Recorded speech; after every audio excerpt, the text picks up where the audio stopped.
Oh, yeah. Welcome in. It's Boston has entered the chat. Special holiday edition. Yeah. Hope you guys, as you guys know, we're doing some special holiday edition episodes all week long. Want to give the crew a break. Yes. We're having fun topics like this episode we got for you guys. Our little Boston College special. BC was fun, man. I mean, we talked to guys like Treshaun Ward, our guy Treshaun Ward. Yep.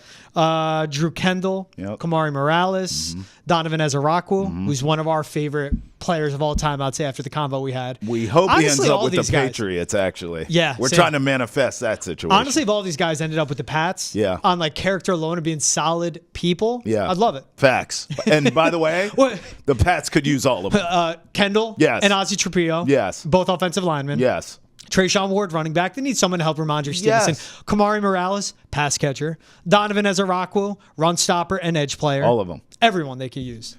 Bill O'Brien, head coach. Anyone? No? Okay. Sorry. He's a good coach, man. I mean, bro. He ain't leaving BC, though. I'd take him coaching the Patriots today. I get it. For BOB, though, and it was funny people being like, well, Bill's at UNC. Does he take Bill O'Brien? Bill O'Brien wouldn't leave to be the head coach of BC, to be the OC of UNC. Let's start there. For sure. And I know family is really important to Bill O'Brien. That's why he's stuck in the area. That's why he took the job.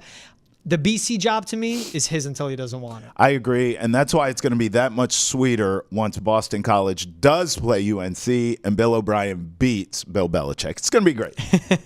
So let's take a quick look at the Boston College season. So they finished with 7 wins. Obviously got off to a great start. My thing, man, people be like, well, they upset FSU. They beat Syracuse, but they only finished with 7 wins. Their losses at Missouri, which is a top 25 team, at UVA, which is a good team, at Virginia Tech, versus Louisville, 1-score loss, at SMU. I mean, Louisville is an 8-win team. SMU's in the college football playoff. Missouri could have gotten in, and it's the SEC. The ACC stacked, dude. Look, it's SMU with 11 wins, Clemson with 10, Miami with 10, Q's with 9 wins, coached by Fran Brown, who's great, Duke with 9 wins, coached by Manny Diaz, Louisville with 8 wins, coached by Jeff Brom. UNC only won 6 games. Now they have Bill Belichick. The ACC is casted off as like that third conference. You know, it's SEC, then it's Big Ten. The ACC is going to be stacked. Yeah, it is. It's parity, but it's not bad parity like the Big 12. It's really competitive, high-quality football teams. The ACC should be a 4-bid team in the college football playoff next year. I agree, and that's why Boston College should feel good about themselves of the season they are coming off. And they'll be in that combo. Obviously, we'll have the Pinstripe Bowl tomorrow, Yankee Stadium against Nebraska, but Boston College should feel good about this past season. Yeah. And I'm going to go back to the wins that you talked about. I thought coming into the season, just the mere suggestion that Boston College would hang in there with Florida State and cover the spread, people laughed at me. And they go out and win that game. Now, obviously, we know from the season that was that Florida State ended up being trash. But no one thought that coming into the season. Everyone was still talking about how they missed out on the college football playoff and they were robbed and they should have got in. And so just to suggest that Boston College would hang in the game and make it close, everyone called me nuts, and they go out and beat Florida State. I really do believe, and we get this a lot in coach speak, and we talk about things like this on a sports talk show, but it's true. Even as cliche as it sounds, a win can carry over the rest of the season. And that's what that Florida State win in the opener did for Boston College as far as I'm concerned. That can't be glossed over. Beating Syracuse at home here in Chestnut Hill was amazing. That was a huge win. A very good Cuse team. Future's bright for them as well. And beating Michigan State, too. Game-sealing interception. Game-sealing interception, doing it by defense. They had to come back and beat them, too. Huge win. I just think Boston College as a whole in totality should feel great about this season and how it carries over into the future. And you can't ignore I'll call it turbulence of Castellanos, being injured and out of lineup, then leaving midseason. When you have continuity like a Grayson James, just a junior, 6'3", 225, he's more pro-style quarterback. Very comfortable throwing between the numbers. Very comfortable under pressure, which I think is a huge strength for him. Lewis Bond, we'll see if he returns. I know he's been at BC for 4 years. I think he has 1 or 2 years of eligibility left. But he's versatile in alignment as a receiver or a slot guy. Good underneath to intermittent routes, but just a very solid possession receiver. And as we saw 2 years ago, I mean, it's a 7-touchdown receiver, dropped off. But again, when you're dealing with the switch over constantly happening at quarterback, and hey, in all this, T, it's year one Right. with Bill O'Brien. This isn't year 3. This isn't year 5. And Jeff Hafley, don't blame him for leaving for the Packers job. It happened later than you would expect for a coaching change to happen. Well, Boston College got the right guy. Think of Bill O'Brien when he was at Penn State. Think of Bill O'Brien when he was the head coach of the Houston Texans, not head coach and GM, just the head coach. Yep. Constantly led some of the top programs, you can call them, whether it's pro or college. It's a right coach to have in a very tough conference, been in time with NIL. And Bill O'Brien, you hear him talking about his team. What he loves is like the guys he gets at Boston College. And you can pick it up from the guys you guys will hear in these interviews. Sure. They want to be coached hard. Yes, they do. They want the fiery Bill O'Brien. They're good kids. In a way, they want to be yelled at because Bill O'Brien cares about people's success, and I think that's what's important too. Well, not just that. We talk about NIL, and you just brought that up. I mean, obviously, Boston College, and we know this better than anyone, with those alumni that they have, I don't think NIL is an issue, okay? So the main thing I think about with Bill O'Brien is, yes, he wants to help turn these young men into men, right? And he's doing a great job with that. But one calling card or selling point for most of these college coaches is, can I get you to the NFL? Yep.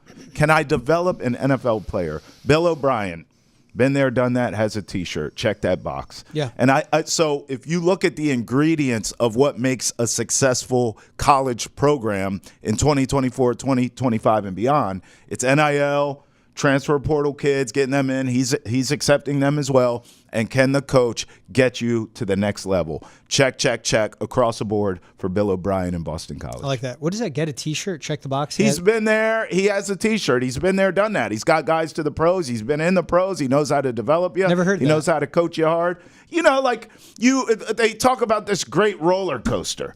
Oh, you got to ride it. And George is like, I've been there. I got the T-shirt. T-shirt says, I survived said roller coaster. That's what it means. Been there. I got the T-shirt. Like that. Are you a roller coaster guy? Hell no. Yeah. You know me well. I used to be. Oh.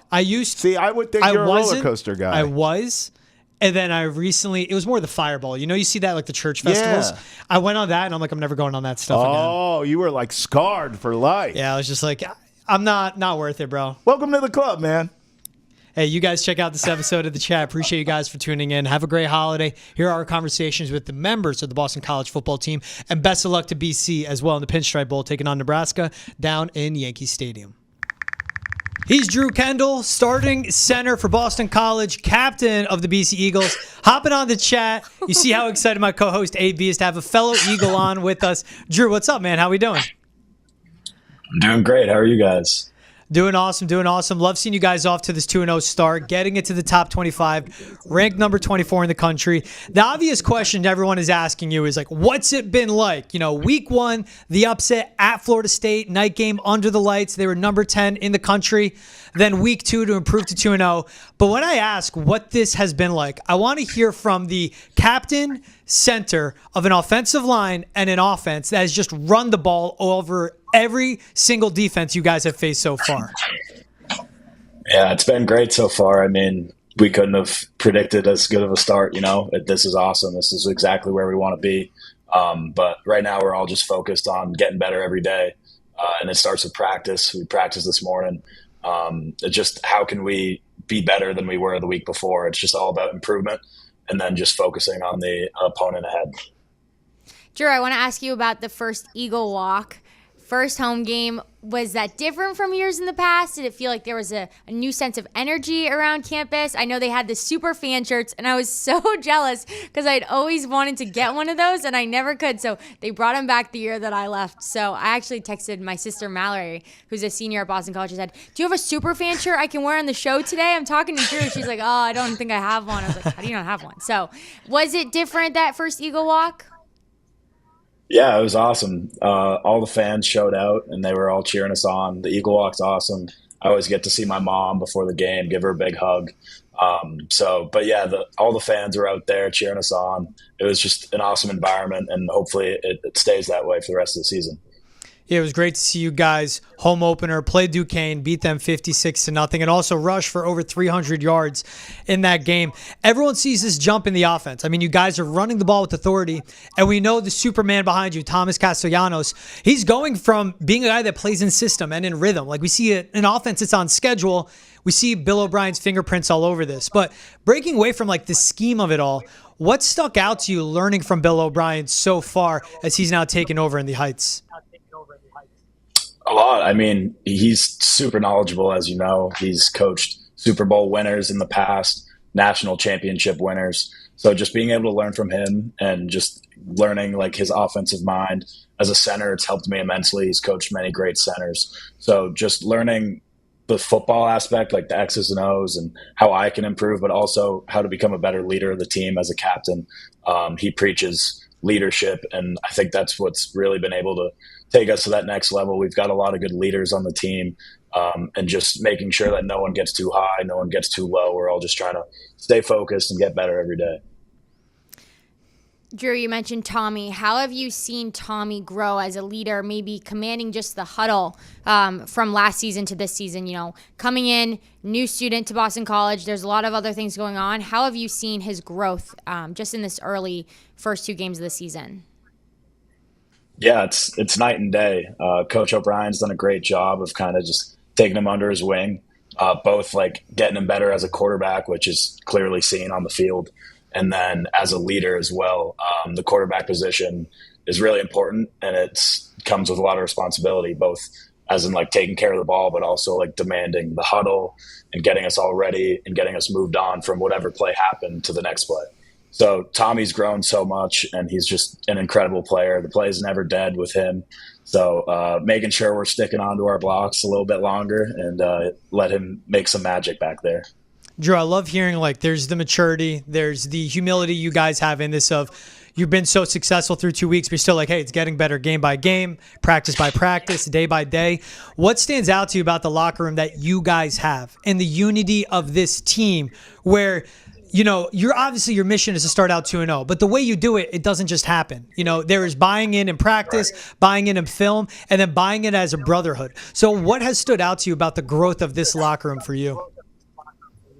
Yeah, I mean, we went through a hard time this past winter when our coach decided to take another opportunity, which we were all happy for him. It was a great opportunity for him. But, you know, it kind of put us in a difficult position where we didn't really know what was going on. And, you know, kind of the older guys on the team, we were like, hey, we know what we have here. Let's stick together. We all did. No one decided to leave.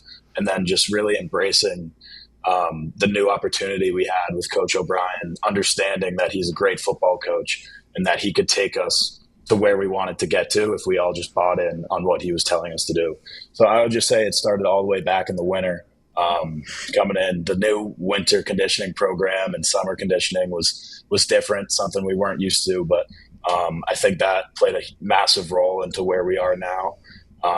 But yeah, it all starts with the older guys on the team really just making sure we're giving a hand to the younger guys, offering that help, and just making sure everyone's on the same page.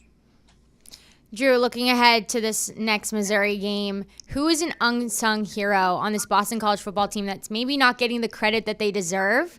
And maybe it's someone who plays, maybe it's someone who doesn't play, but who's someone coming from you, captain of this Boston College football team, who would you say BC football fans should be looking out for?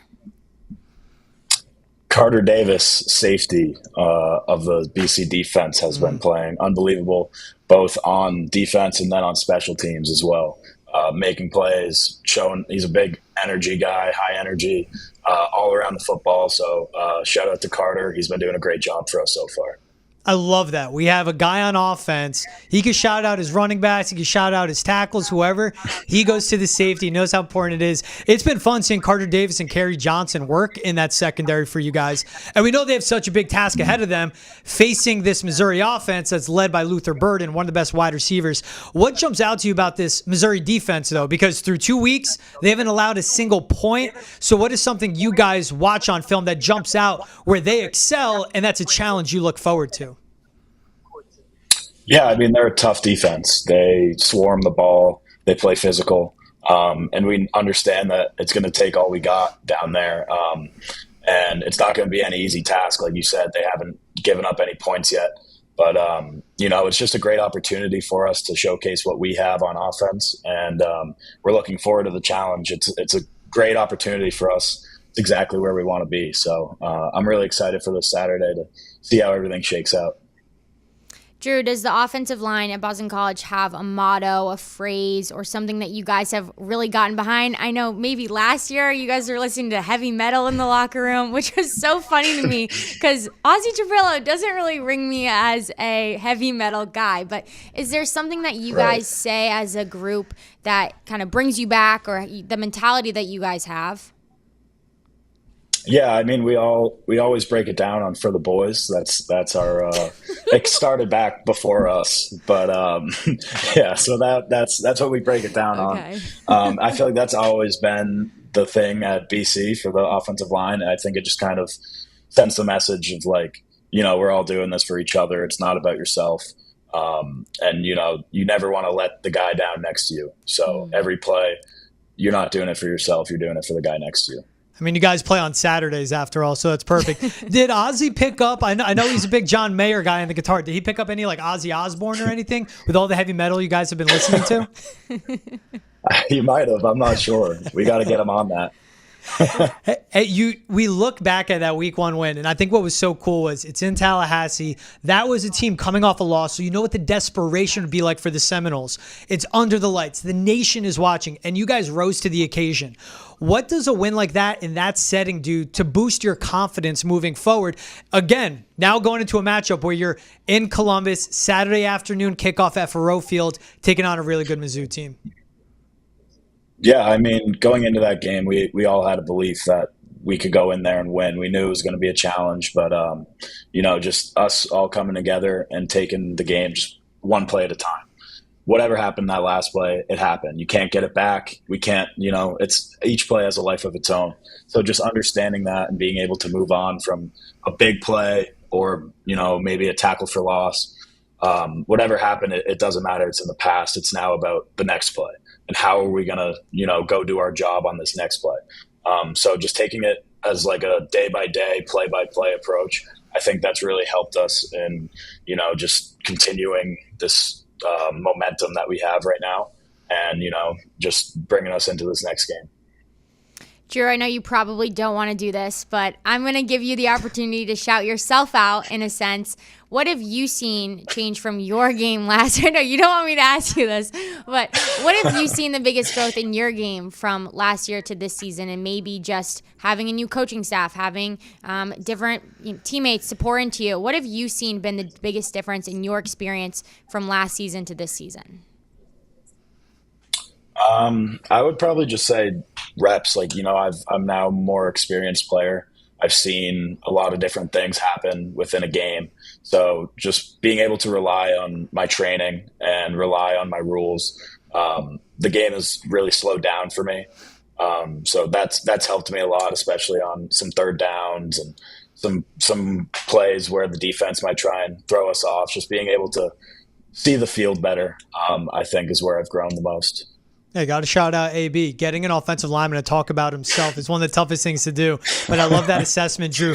But also for you, how amazing has this journey been for you to do it alongside Ozzy? You and Ozzy Trapillo growing up together, playing youth football, obviously getting to BC together. How special has this journey, this experience been to do it with your brothers that are your teammates, but someone that's literally grown up to be like a brother to you?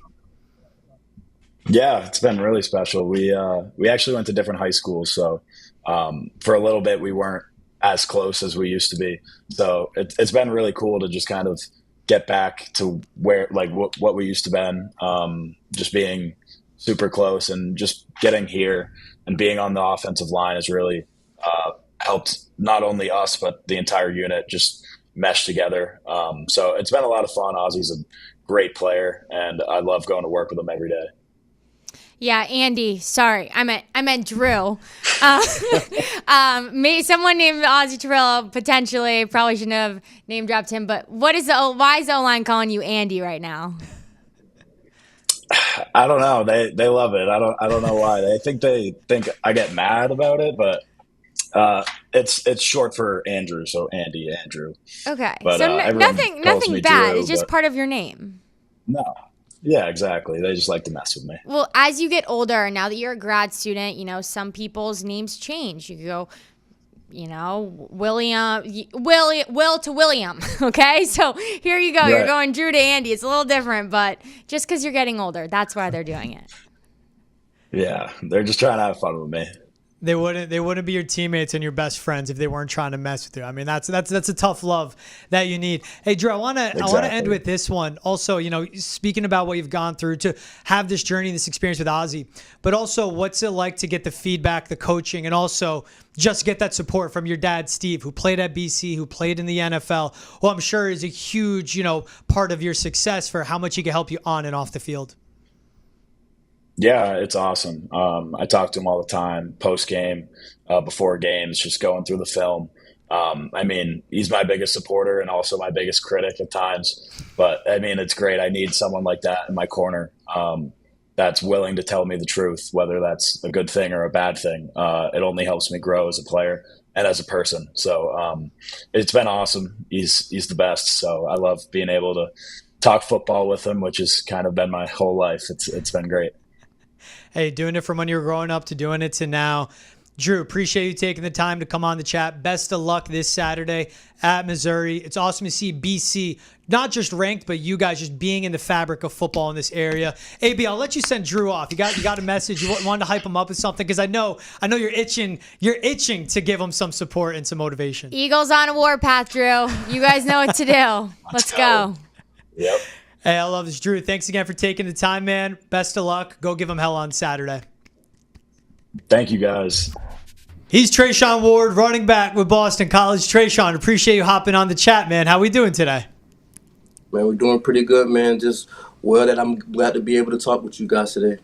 Yeah, we're excited to get into it. I want to start with, off to this 4-1 start you guys are for Boston College. You've won pretty much every way imaginable. Yep. Dominating Florida State, blowouts at home, coming from behind like we saw against Western Kentucky. What's been most exciting about this season so far for you, though?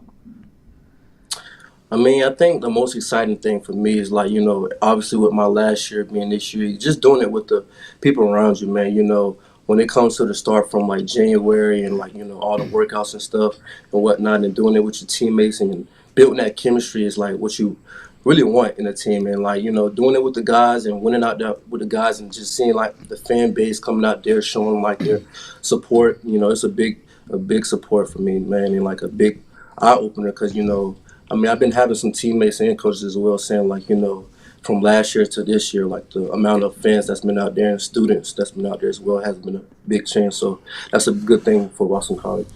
Bro, I want to talk to you about the running back room because, look, you guys do it by committee here at Boston College, right? Including your QB1 when he's healthy, of course. So I noticed, though, you ran all over FSU, your old team. You ran all over Sparty.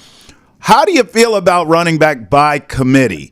Do you like that, or are you more of that Derrick Henry aura? You want all them carries. Do you want to be the every down back, or do you feel almost even fresher by the running back by committee style?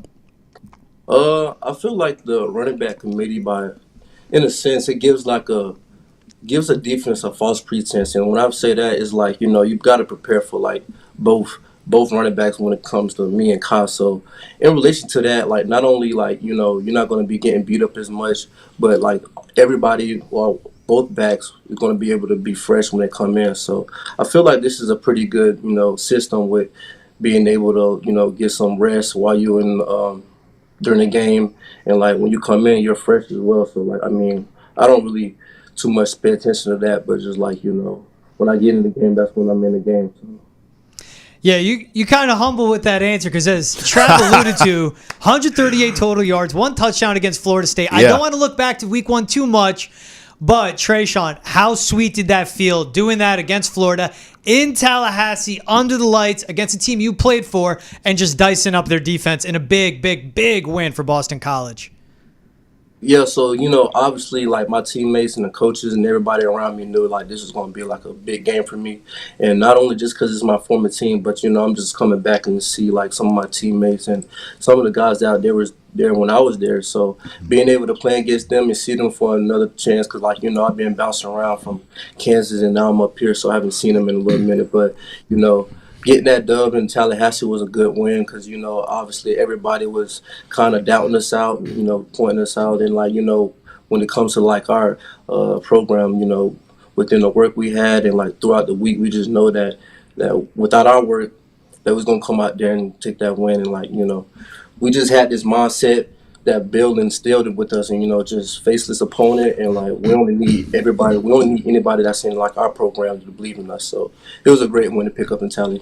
Hey, you know what? While we're talking about your path to get here to Boston College and how you played at Florida State, look, you played in the ACC and you played in the Big 12.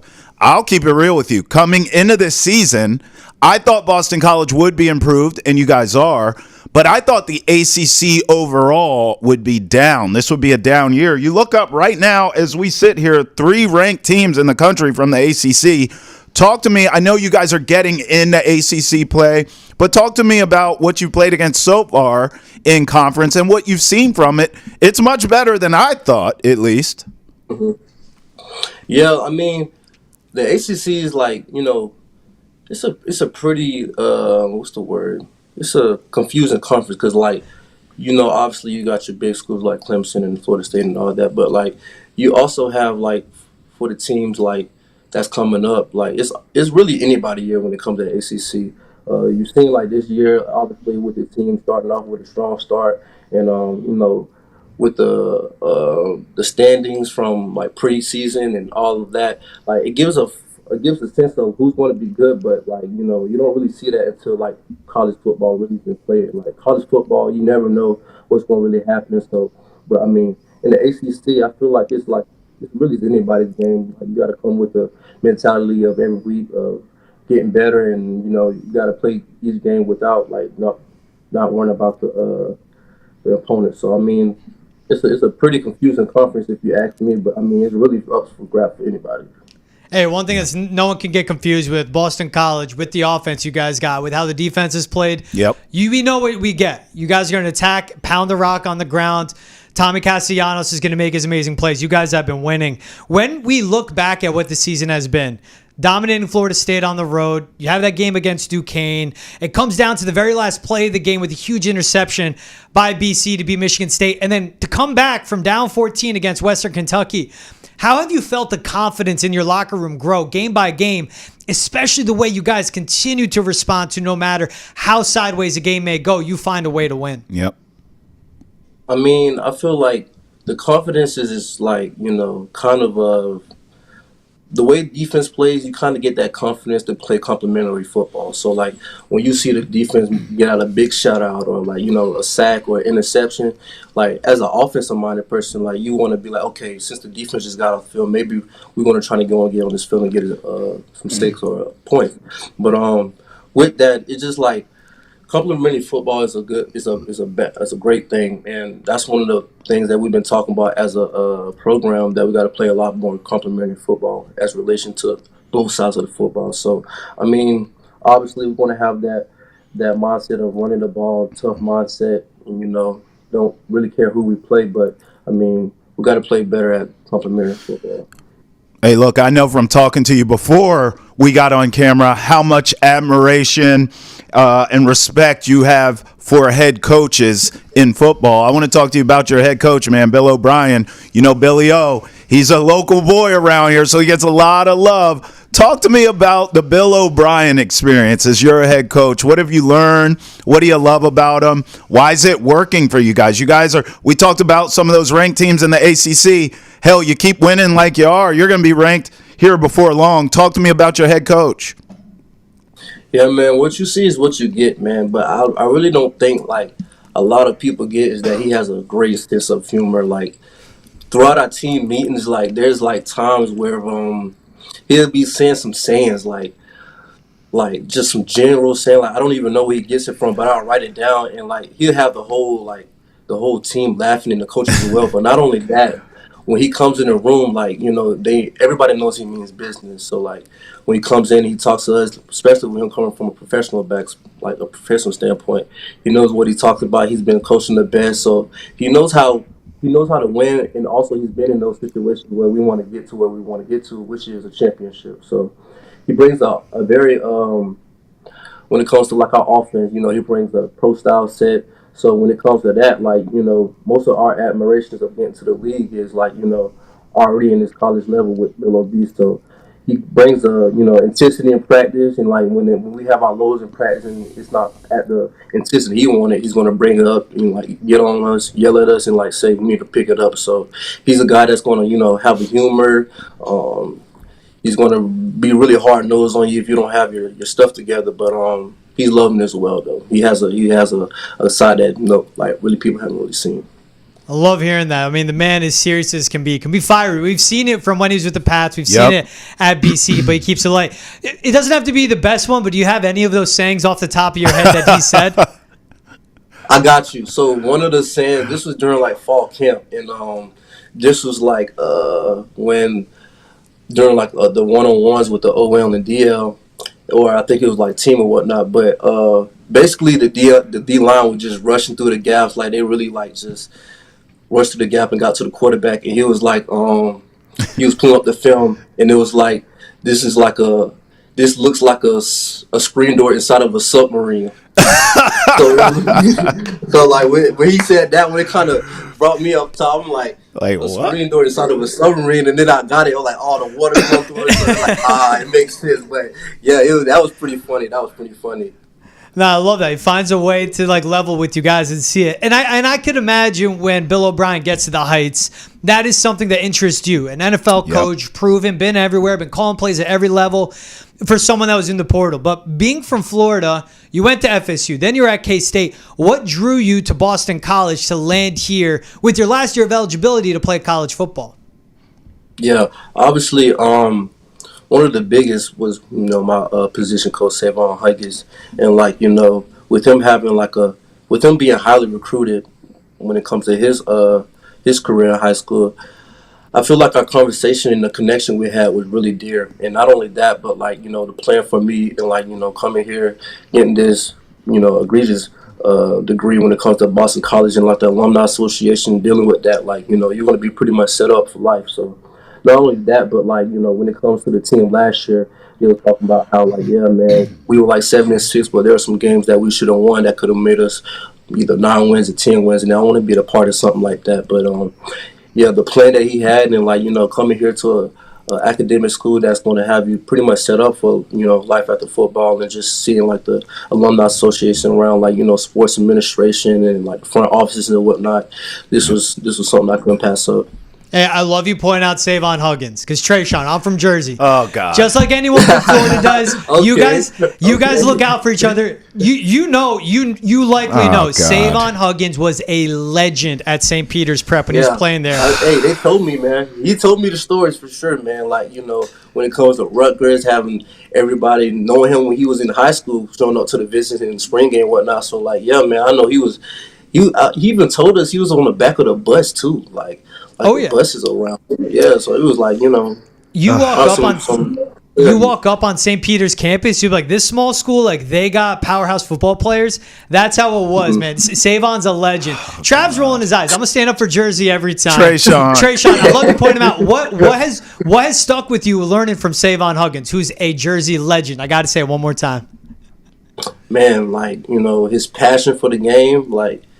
I don't think I think a lot of people take for granted for like coaches when it comes to like their passion for the game, and some of them kind of see it like, oh man, I don't know, he's being hard on us, or he's being a little bit too much. But like I feel like the passion for the game and the way he teaches and like how he prepares for us when it comes to game is like really what makes things slow down for us. So I mean, his passion for the game is, nothing like I ever seen before. So, but it only makes you want to practice harder and come out with a mentality, like with his mentality of coming out to work and just like, get better every day. Treshaun, I'm sure your coach is a fine guy and a legend and all the great things. But my man George always, no matter what we're talking about, brings it back to Jersey. No matter what we're doing, I want to ask you about your quarterback here because, look, right now you guys have two good quarterbacks. Let's call it what it is. Now, Castellanos, we know, is the man, assuming he's back for UVA.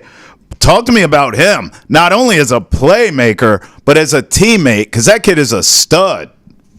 Yeah. So obviously, with him, man, it's like when it comes to the football, like you gotta really determine as a defense what you want to stop when it comes to the passing game or the running game. But like not only that, but outside of like, football, his character, man, he just has like such a great humor, and like he's loved by everybody, man. Like he can talk to anybody, making it seem like y'all been friends for years and stuff. And like especially in my visit, like when it came to here, like he made me feel welcome and just like give me that good talk that I needed. But not only that, man, he's just a guy that thinks he can do everything. Like he can kick a soccer ball, he can play baseball, he can punt, he can like be a D lineman. Like it's just funny, and like you seen around like everybody around the facility, everybody around him thinks the same thing. But like when it comes to the real and when it's time to really lock into the football standpoint, he brings the offense up and he like really gets in like that mindset. Like, hey, I need you, man. I need you to lock in, take a deep breath, man. Let's score. Let's go get this drive in. But like he's a great leader, man, great humor, and he knows how to talk to everybody and really relate to everybody as well. I love you point that out. It's all about that leadership. Yep. And obviously brings the team a lot closer together when you guys got him on the field. Hey, what are you looking forward to? This matchup's at UVA this weekend, back on the road, ACC kickoff for you guys. What's important to you and what sticks out to you about this opponent in the Cavaliers down in Virginia?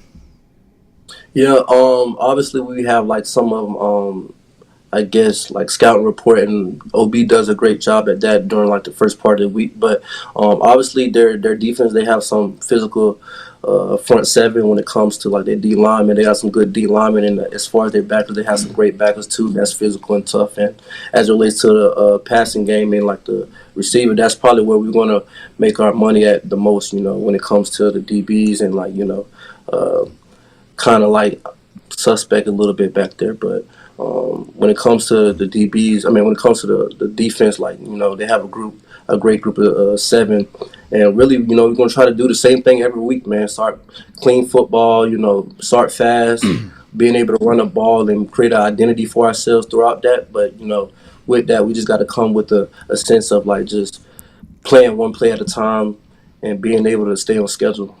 You know what, Treshaun? Look, I used to cover UVA, so you ain't got to say it. I'll say it for the both of us because they don't know how to watch football in that place. That's not a real tough road game. Talk to me about Chestnut Hill, bro. Before I got here in town, I always had respect for Chestnut Hill. Now I've been to some BC games. It's lit. It's getting better every Saturday. Talk to me about playing in front of your crowd. I know it's not this week, but I just want to hear you talk that talk because you alluded to it earlier in the interview as well about how it's gotten better.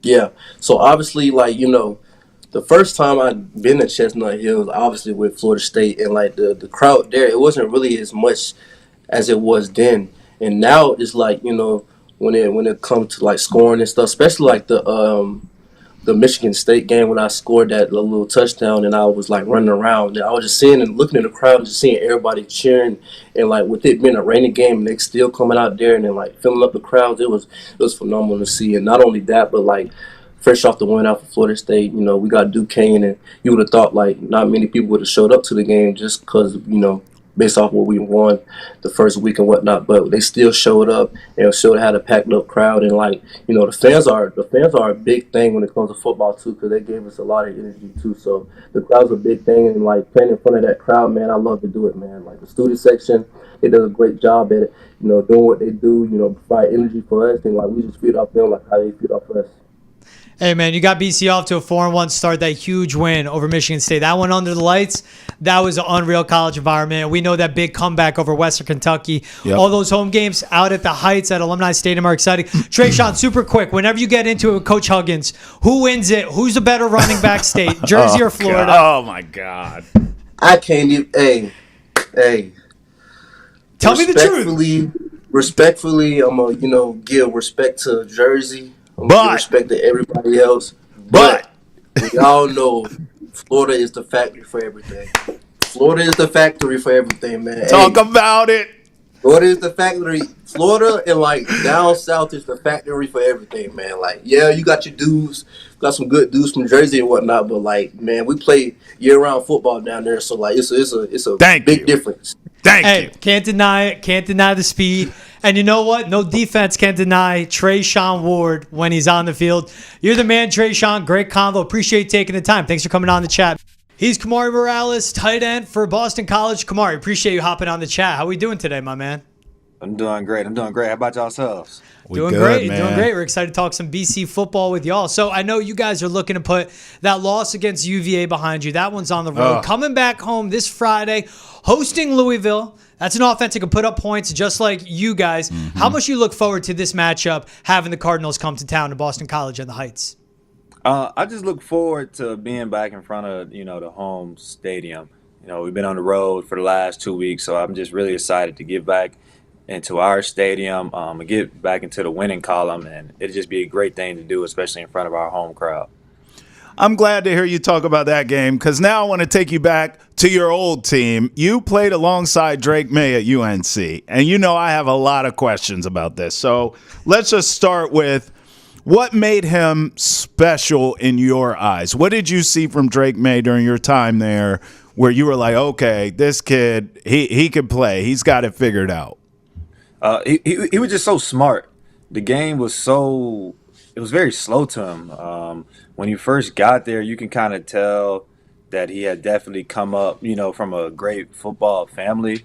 So he was just a really smart player from the get-go. And then just seeing that jump that he made from his true freshman year to his redshirt freshman year, you kind of saw like, yeah, this kid, he's got something. He definitely had the arm talent, definitely had the touch. He has all the intangibles, but I think bigger than all of that, he's a great leader. He knows how to talk to people, knows how to bring people together. So I think that's really what kind of like set him apart. I love that you bring up the leadership that Drake May brings to the field because you said it. We see the arm strength, we see his athleticism. There's everything that he provides that made him a top 3 pick. But as a leader, a guy that spent a few seasons around Drake May, caught plenty of touchdowns from him, plenty of passes. But what was it like, Drake May, the leader you'd see on the sidelines, in the huddle, and even away from the football field? Drake was one of those people. He was never too up. He was never too down. And he showed up every day and he gave it his all. He never quit on the team, not one time, whether things were, bad or whatever the case may be. Off the field, just a great, personable dude. Never, ever got in trouble, not one time. Somebody that you didn't see out. He doesn't go out. I mean, he was just a football junkie. He loves ball. He's just a great dude overall. Kamari, have you checked out his first few games with the Patriots? I mean, we don't need to talk about the team, but certainly Drake has looked pretty good. Have you been surprised if you have checked him out with his performance, or did you see it coming? No, I'm not surprised by anything that he does at all. I mean, I've seen it, not just in practice, but whenever we would get, even like work with just the receivers and the tight ends, you kind of get to see who they really are because there's no coaches around, so they can really kind of freestyle and just try new stuff to see if it'll work. So, like, I've really seen him craft and get in the lab and do all type of crazy stuff. So nothing he does, really surprises me. Man, I love hearing that about a guy that is as gifted as they can be, but you're talking about his work ethic and how hard he works. You have any great stories about Drake May from your time with him at UNC? I just think I do actually. Oh, let's go. Here we go. Let's go. Yeah. This more so speaks to the character of who he is. So his first touchdown that he got at USC was to me. We were playing Wofford. He threw it to me in the flat. Boom, I scored. And obviously that wasn't my first touchdown, but I wanted him to keep the ball. So I literally celebrated with my team, of course. And then he came over and I said, hey, keep this. And the first thing he does is toss the ball to the ref. I'm looking like, bro, are you serious? I'm like, are you serious, bro? Like, I gave this to you. I wanted you to have this. He just tossed the ball to the ref. I'm like, bro, this dude's ridiculous. I tried to have a great teammate moment. Like that, he can have that forever. He can say, this was my first ever college touchdown. Gives it to the ref. That's awesome. an upperclassman looking out for the freshman QB. Yeah, I don't know what he was thinking. He probably wish he had that ball now. Facts. Yeah, you're right, bro. You know, I'm looking at this. Drake May, I'm looking at measurables, Kamari. Drake May, 6'4", 225. We know he can move. Big body, stand in the pocket, strong arm, all that. Thomas Castellanos, 5'9", 196, but a playmaker in his own right. Oh, yeah. Obviously, dual threat, makes things happen. Can you talk about going from like this almost prototypical quarterback in Drake May to what you have now in TC? Because, I mean, he's making plays out there, Kamari. What's been the biggest difference in the styles and the quarterback? I want you to talk about your playmaking quarterback now. I would say, the biggest difference is obviously their feet. The things that Tommy can do with the ball in his hand in terms of, like, being a runner. He's a more dynamic runner than Drake, obviously. And Drake was he was a good runner. He got what he needed to get. He was never asked to go out there and just do design runs. Like, no, that's not what he was asked to do. But Tommy, on the other hand, he can throw the ball. He can run the ball. He can do it all, very efficiently. So I think that's really, like, the biggest difference between the two. Both of them can throw the ball very well. But I think Thomas's, ability with his feet really kind of sets him apart, makes him a really great playmaker. What's that like as a pass catcher, learning to play with Thomas Castellanos, where we know what's been so great about him this year in Bill O'Brien's system with all you guys is on schedule, on rhythm, playing in the system. But, man, when you need him to go off schedule, he can make magic happen. So what's it been like learning to have the chemistry of Castellanos and then also applying that to the games as we've seen this season? With Tommy, the play is never over. Yeah. So it might be a scramble drill, it might be pressure, and he's back there, he's moving, and he's making people miss, and he still has his eyes on the field, being able to deliver a ball. I mean, I'm not afraid to admit where I messed up. For example, you can go back and look at it. You can look at the Virginia game, and I screwed up in pass protection. I'm supposed to block the corner. He comes through free, and I'm like, oh, God, this is not going to end well. I turn around. Tommy made the dude miss, throws the ball down the field. It's a first down. So I'm sitting there like, thank you, bro. Like, you made me right. I mean, I still got ripped for it, but at least it's a positive play, So it's great when you have somebody like him back there that can kind of, right your wrongs a little bit. Kamari, I'm from the DMV, and I love it there. But Lord knows, I'm so happy to see your football team out of Virginia because we got to get the hell out of there, man. 2 losses in a row. Can you talk to me about what your head coach, Bill O'Brien, what's the messaging like trying to get the team back on track? Because everything was looking good. Now you got a couple losses in a row. I have to imagine he's trying to get you guys back on a winning track. His message to us is, we just got to come in every single day, and we got to work. We're one team. I think that's his, biggest message to us. We're one team. We're not individuals. We're not, offense, defense, or special teams. We're BC football. And as a family, we have to figure it out. We have to figure out ways to go win. We have to figure out if somebody, if they make a mistake, we have to figure out a way to make them right. So that's really been his biggest message.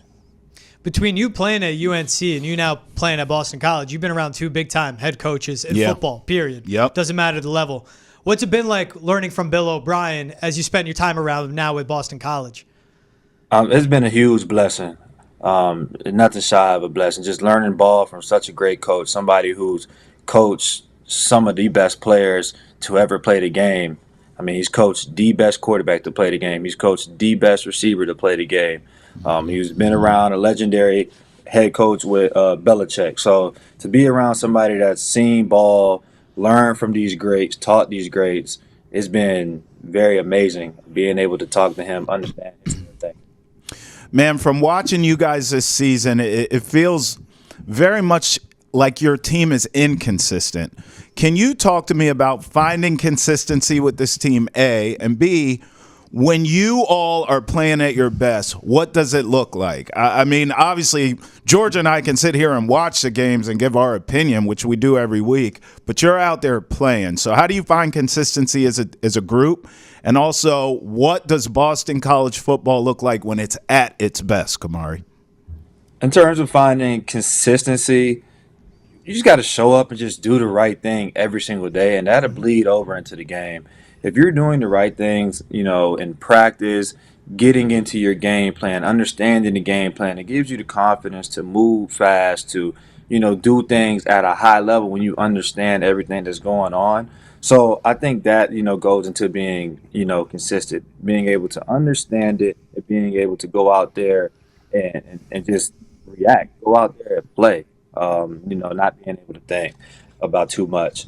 In terms of Boston College football, what do I think it looks like at its best? I think it looks like the defense creating turnovers and offense scoring points, and a team that's very physical. If you're a physical team that scores points and creates turnovers, you're a winning team.